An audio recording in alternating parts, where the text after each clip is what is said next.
Magandang araw mga kaibigan. Pag-usapan natin si Yusek Claire Castro na mula nung siya ay naglingkod na palas press officer, ang galing niyang sumagot. Halos lahat ng tanong nasasagot niya, na ang galing niyang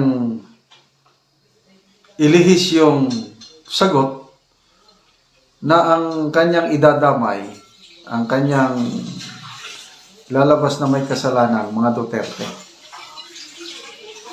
Ito, share ko sa inyo. First time na mayroong tanong ng media na ayaw niyang mag-comment. So, sabi ko, bakit? First time. Meron siyang isinagot, kailan umiwas siya sa... Hindi niya talaga sinagot. So, anong klaseng tanong ito na iniwasan niyang sagutin? Ipinasa niya sa iba. Sinabihan na ba siya na huwag kang masyadong madaldal? O ano, nakakapagtaka eh. Bakit ayaw niyang sagutin? Okay, so pakinggan natin tungkol ito sa pag-endorso ni VP Sara kay Senator Amy at Congresswoman Villar. Ito. What came out over the weekend, yung pag-endorso po ni Vice President Sara Duterte sa alyansa candidates, Congresswoman Camille Villar and Senator Amy Marcos. Ano po kayang mensahe ang pinaparating nito sa publiko? Kung di po ako nagkakamali, naglabas na rin po ng mensahe ang si Congressman Toby Tiangco. At lahat po ng question patungkol po dyan ay si Congressman Toby na lang po ang sasagot. Ayaw niya. But ma'am, is the trust and confidence of the President in these candidates buo pa rin po kaya?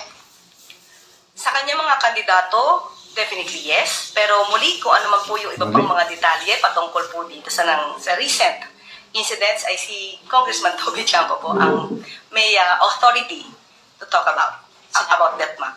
Reaction lang po inulit ko lang. what came out over the weekend, yung pag-endorso po ni Vice President Sara Duterte sa alyansa candidates, Congresswoman Camille Villar and Senator Amy Marcos. Ano po kayang mensahe ang pinaparating nito sa publiko? Kung di po ako nagkakamali, naglabas na rin po ng mensahe ang si Congressman Toby Tiangco. At lahat po ng question patungkol po dyan ay si Congressman Toby na lang po ang sasagot. But ma'am, is the trust and confidence of the President in these candidates buo pa rin po kaya? Sa kanya mga kandidato, definitely yes. Pero muli, kung ano man po yung iba pang mga detalye patungkol po dito sa recent incidents ay si Congressman Toby Tiangco po ang may authority to talk about that, ma'am. Okay. So, ito lang yung topic na surrender si Auntie Claire. I have no authority to speak about this. Si Congressman Toby Tiangco, yung campaign manager ng alyansa, siya lang daw. So ano ba yun? Sinabihan ba siya? Was there a direct order ng alyansa o palasyo na okay, pagdating sa issue nito, huwag ka na lang sasagot Kasi napaka-sensitive na issue ito eh. Pero mo, -2 na sila. Nung una, pinagmamayabang ng Pangulo na 12-0 daw ang target nila. Na yun daw kabila, inutusan lang bumili ng suka. Sila daw, alyansa ang may pinakamagagaling, pinaka-best qualified, pinaka. So, target nila is 12-0. So, ano ngayon? Makaka-12-0 pa ba sila? Wala na. 10 na lang ang kanila. Kaya, ito, grabe ang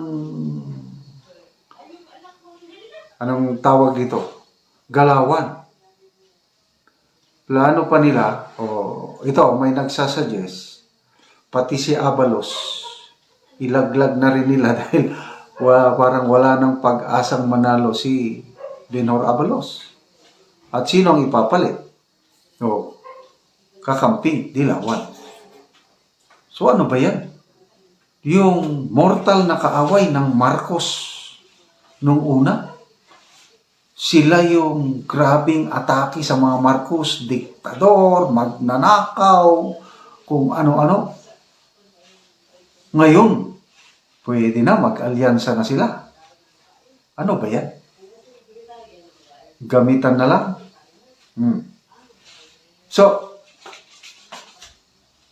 tama naman na ayaw na lang sumagot si Auntie Claire. Baka mamaya madagdagan pa ng ma-confusion kung sasagutin pa niya. May marami akong nababasang mga post o comments na maraming nagpapasalamat kay Jose Claire Castro. Mula daw nung umupo siya na Palace Press Officer, sa kasasagot niya sa mga tanong, hindi siya naubusan eh. Sagot siya ng sagot. Sabi ng iba, yun na daw nagsimula na bumaba ang rating ng Marcos administration. Agree ba kayo doon? Kaya maraming nagpapasalamat. Never disrupt your enemy when he or she is doing great mistake. Kaya marami ang naiinis na mga DDS kay Attorney Claire Castro. Ako hindi. Just let her be. Bahala, sagutin niya. Ayun. Itim, kula, puti. Ang galing na sagot nun. Yung itim ads campaign ni Senator Amy at VP Sara. Ano daw yun? Ang itim talaga, yung previous administration. So, dito mo, na ilihis niya yung sagot, papunta pa rin sa Duterte administration. Ngayon daw, konting kula na lang, puputo na rin, papunta na, puti ng puti. Ang galing. So, salamat, Attorney Claire Castro. You're doing a good job. Tuloy nyo lang po. Hanggang maging single digit ang rating ng iyong amo. Oh my God! Baka dyan lang yan sila.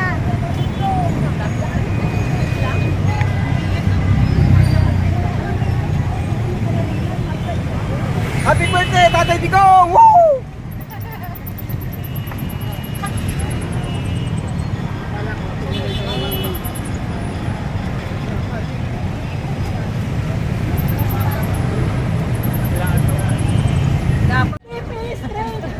Hindi kami bangag.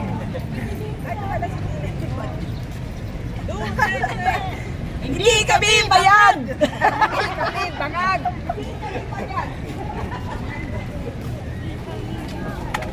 Aray ko, busog yun.